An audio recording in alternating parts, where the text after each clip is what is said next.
Forget about the rumble in the jungle or the thriller in Manila. Today was the sermon in Sherman. As we continue to bring you live updates from Denton, Texas, the 4A state semifinals, Denison versus Aledo. Let's take a look at where we are. Cowboys Stadium. The Washington Redskins taking on the Dallas Cowboys. Old friend Hunter Smith, the former Sherman Bearcat, back in town. We have all the highlights coming up in sports. It's kind of like a Halloween night, just a little bit spookier. Red River rivalry, Red River rivalry.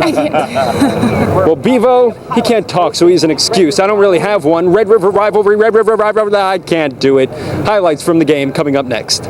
Like everything else in Texas, bigger is better. There's no pep rally this week, but you might as well call this parade just one gigantic pep rally. I did change clothes. They're giving away t-shirts. Well, they're not giving them away. They gave it to me. Randy, this is what's on the line in Axe. Sherman versus Denison in the Battle of the Axe. Sure, it's rugby, but it's still a girls' sport. How much contact is there really?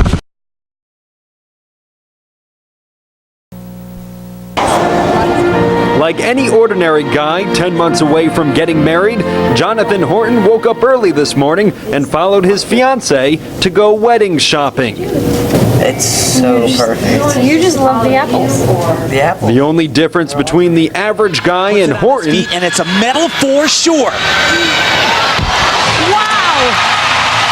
is he was in Beijing yesterday wrapping up a trip to the Olympics where he won a silver and bronze medal in gymnastics. It's a great thing to be a part of. You know, not a whole lot of people get to say I'm an Olympian, much less an Olympic medalist. That was yesterday, though. Gone are all the adoring fans. I didn't really require much of him up until this point because he has been, you know, competing, big meet, whatever.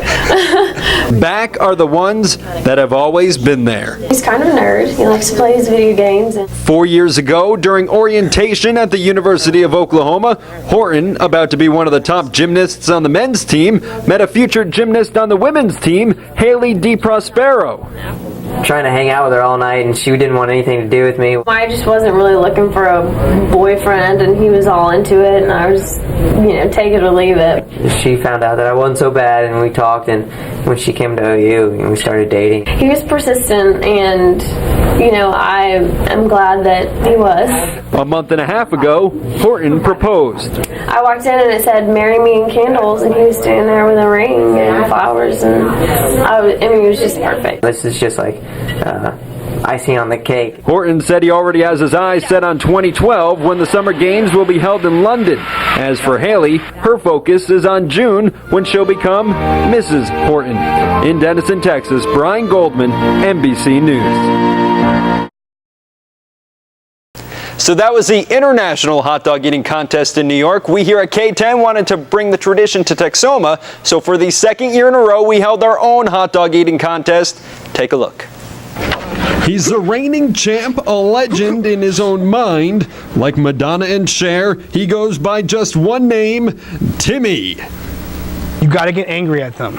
There's a reason why you eat those things. You gotta get angry at them.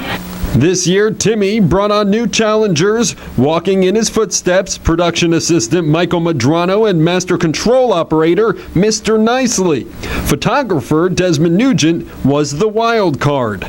I've known the guy for 2 months. I don't know what he's capable of. I don't know what he can do.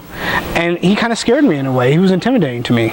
Katie Blakey of Behind the Kitchen Door returned as our official counter, leaving others in the newsroom a little upset. What's going through my mind is that hot dogs, they don't have anything to do with the 4th of July. I mean, they don't taste like freedom. 3, 2, 1, go! The competition began with a bang, every competitor stuffing down hot dogs with a passion. So good. Each in their own style, Desmond calm and collected, Timmy with the speed we've grown accustomed to, Mr. Nicely making the unwise move of filling up on energy drinks, and Michael just trying to keep pace. I've seen Michael eat. In the break room, he's a tough kid, fierce competitor. He can eat fast. He's not afraid to get his clothes dirty. My money's on Michael.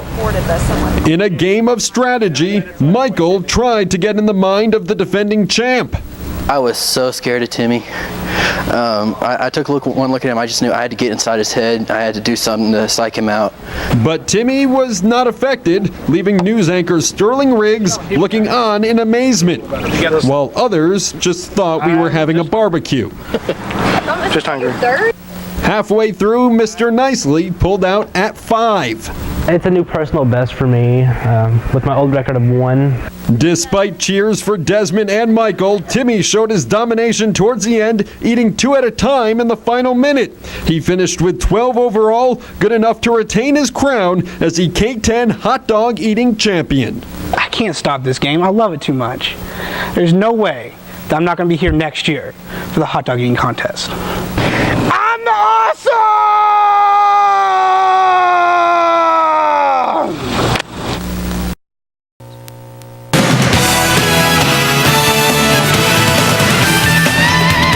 In Texoma, almost every town has one high school. While that may lead to parents fighting over class sizes, one aspect cannot be denied. It creates a fantastic atmosphere for sports. Denison, in its first round playoff game, set aside more than 5 times as many tickets as its opponent, J.J. Pierce, a team from a multi-school town. Jacket fans roaring early. Less than 3 minutes into the game, DJ Jones, patiently staying behind his blockers, takes it to the corner. Denison up 7-0. Less than 3 minutes later, the Jackets strike again. Jordan Taylor hitting a wide-open Kyle Gallion. Senior easily skips into the end zone. 14-0 Denison. The Mustangs eventually have an answer. Josh Gold catches it in the flat and takes it up and in.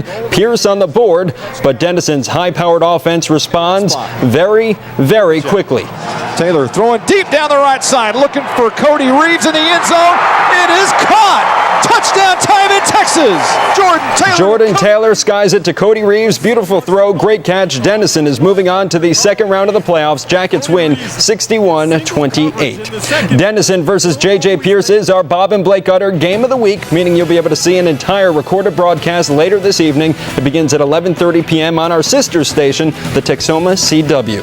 In Royce City, Salina going after its 9th state title, taking on Pleasant Grove. First quarter, Bobcats already up big, become a bit musical. Troy, don't call me Paul McCartney on the punt return, throwing defenders across the universe. 25-yard return leads to this. Cody Worrell comes to the near side and says, hello, goodbye. Salina up 28-0. Pleasant Grove, though, not letting the Blackbirds sing. Antonio Graves, 15-yard touchdown scamper. But then Salina comes together. McCartney again making everyone as dizzy as Miss Lizzie. The Bobcats day tripping to the tune of 52-21. As one season wanes, football, another one waxes, basketball. And if you've ever wondered why playing at home is so important, just take a look at little Caden Harp. Harp, just 5 years old, showing more motion than the rest of the Pottsboro crowd put together. Unfortunately, the visiting Crum players weren't distracted. On the fast break, Ryan Andrew gets it to fall. Pottsboro down big. The Cardinal fans so upset, they start reading books titled, "Tell Me This Isn't Happening."